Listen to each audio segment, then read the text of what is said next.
Hi, welcome to a very early pool value analysis on the 3.3 banners. In the first phase, we are looking at the brand new unit Hyacine with a rerun of the Herta, and in the second phase, we'll be getting the new unit Cipher with a rerun of Aglaea. Before we start, I'm doing a giveaway, so make sure to subscribe if you're interested. Alright, let's start off with the brand new character of the first phase, Hyacine. Hyacine is a wind remembrance healer that provides some of the highest healing in the game, while also dealing some really high personal damage with her memo sprite, with both being significantly increased when teammates also manipulate HP. Hyacine is a very strong healer, possibly being one of the best if you're talking about sustaining alone, but of course, that doesn't mean much as you would rather still play sustains in their niche like Aventurine in FUA teams and Linkshot in break teams. In addition, Hyacine also has some of the highest personal damage out of the sustains as well, because unlike other sustains who need specific conditions to deal high damage, Hyacine's damage is relying on cumulative healing, which will be naturally gained throughout the fight. And speaking of, being a remembrance unit with a memo sprite who heals a lot and improves with HP manipulation, Hyacine will be the premier sustain that Casters has been missing all this time. But with all that being said though, she will not be that great if you're not playing her in HP draining teams. So here are the reasons to pull for Hyacine. If you want to upgrade your Casters teams, then she is a no-brainer.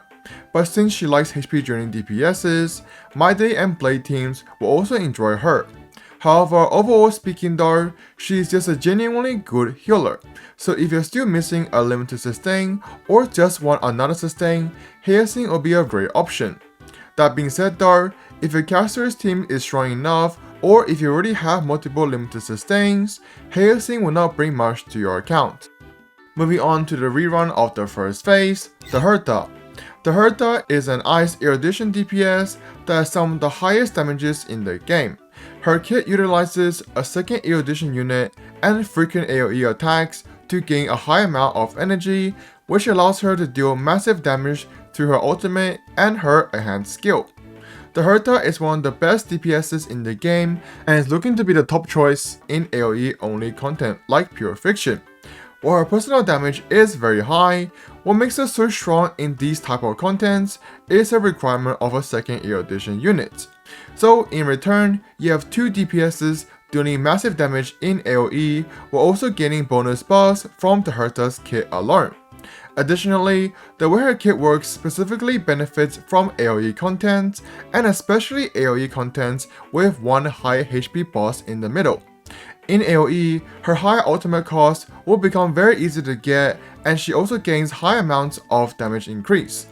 But in AoE with a boss, she is even stronger, as her main damage source, her enhanced skill, does do a lot more damage to the main target. However, this strength is also her weakness, as thanks to all these AoE specific mechanics, she may seem a lot weaker and a lot less comfortable to play when not against AoE content. So the reasons to pull for the Herta are quite straightforward. Do you need an AoE DPS? If yes, then you will not regret getting her. Do you have a fitting second erudition unit like Jade or Anaxa?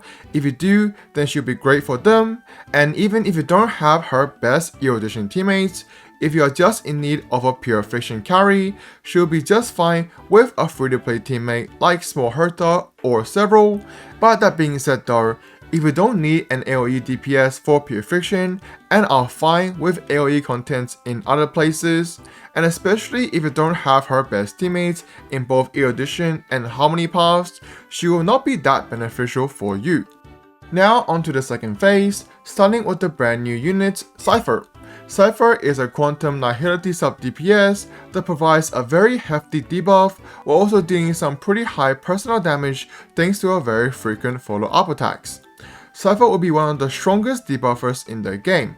She has a massive unconditional damage received by enemies increased debuff and a weakened debuff that decreases enemy damage dealt and increases her own attack, which helps her in doing some really high damage in her kit overall. But it's even better if you can keep up with her speed and fully utilize her follow-up attacks. Cipher will be in contention with Jiaochu as the best Nihility unit to run alongside Acheron, with her possibility of even beating him in non-AoE content. And she'll also be in contention with Topaz in facial teams, as she can potentially have even more frequent attacks compared to Topaz, while also providing a better debuff and more personal damage. But overall, she is really just an insane debuffer. If you can fully use everything within her kit, she can match or even outperform Harmony units when played in flexible slots of a team. However, that is also where she suffers the most, as if you can't use everything in her kit, other than Acheron or facial teams, Harmony units are just more reliable to use. So the reasons to pull for Cipher begin with, do you have an E0 Acheron and want to upgrade her teams? If you do, then Cipher plus Jiaochu are her best teammate pairs. And even for E2 and higher echelons, she'll still be a great choice, especially if you choose to vertically invest into her. Do you have a Fei Xiao, and do you want to even further increase her teams? In slots where units like Topaz or Mose will be, Cipher will be an even better option. And if you're just in need of a support, Cipher will be great in a lot of teams if you do not have their best in slots, like for example Tribi for casters. But that's also the extent of her value, because other than Acheron and facial teams, and other than a temporary option for the best in slots of certain teams, she really brings no value if you don't use her in those situations. And last but not least, the rerun of the second phase, Aglaea. Aglaea is a lightning remembrance DPS that provides very high and frequent damage. She works together with a Memo Sprite to attack very often due to her and her Memo Sprite's high speed, which works in conjunction with her kit that gains buffs with more speed and attacks. Aglaea is the best DPS for doing blast damage. She has actually fallen quite under the radar, being a little secretly OP. Her super fast speed and very frequent attacks means that although you are not getting the same high damage per screenshot like other top DPSs, her damage per second is super high. So in total, Aglaea has equivalent or even higher total damage compared to these other top DPSs. Her kit works better the more turns and the more attacks she and her Memo Sprite does, not just because she does more turns of damage, but also because she innately gains buffs that increase her damage through this. So using Sunday and Robin, she's able to gain her damage buff super quick and deal really high damage really fast.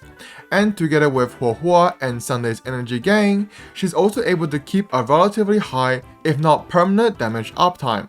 But that is also her biggest downfall, as without these three, outside of her best teammates, she really does not have any other options, as although they could work, Aglaea becomes a lot weaker when not paired alongside Sunday, Robin and Huohua, because otherwise, she and her Memo Sprite just doesn't get enough turns, and her uptime is super unreliable, as even with this team, she still needs to go energy rope, so can you imagine her without them? So the reasons to pull for Aglaea are super simple. If you have her absolute best teammates, being Sunday, Robin and Huohua, she'll be super strong. And furthermore, if you plan to vertically invest into her, she'll become one of the best hyper carries. But if you don't have her best teammates and don't want to vertically invest into her, she is not good for you. It's as simple as that. So yeah, that does it for the potential 3.3 banners. Again, as always, everything in this video is subject to change, as there's still quite some time before 3.3 is officially out. And of course, make sure to pull for your waifus and husbandos over meta. They seem to have held back the triple reruns this patch. Now, is that a good thing or a bad thing? We don't know. All I know is that something super big is cooking for 3.4, where we might possibly be getting 3 new 5 stars, Phynon, Saber and Archer.